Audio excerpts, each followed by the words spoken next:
Mix by Vishnu Yadav.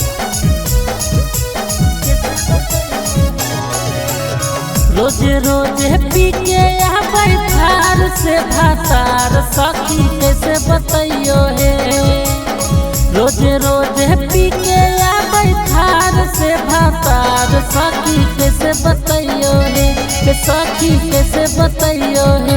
राती मारेला सजिया पर मार कैसे बतैयो हे।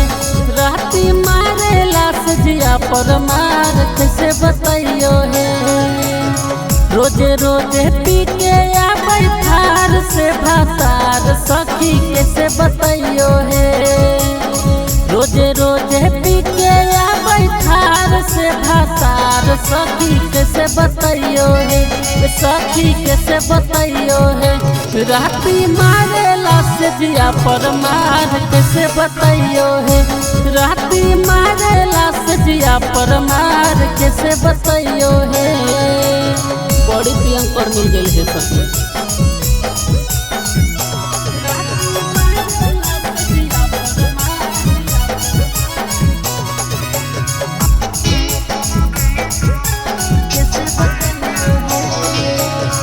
दिन दिन बढ़ल जाता माथावा के दर्द। कैसन मिलल सखी हमारा के महरद।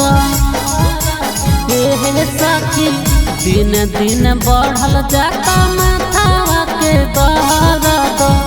कैसन मिलल सखी हमारा के महरद।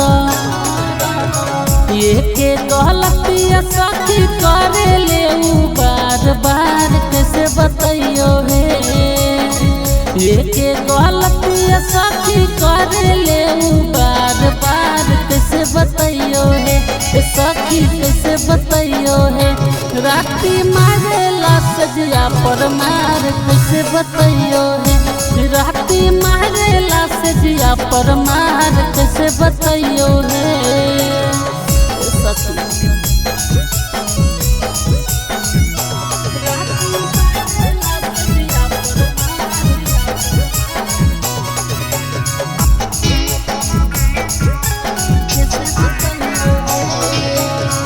की करियो सखी हमारा कुछ ना सुझावे है।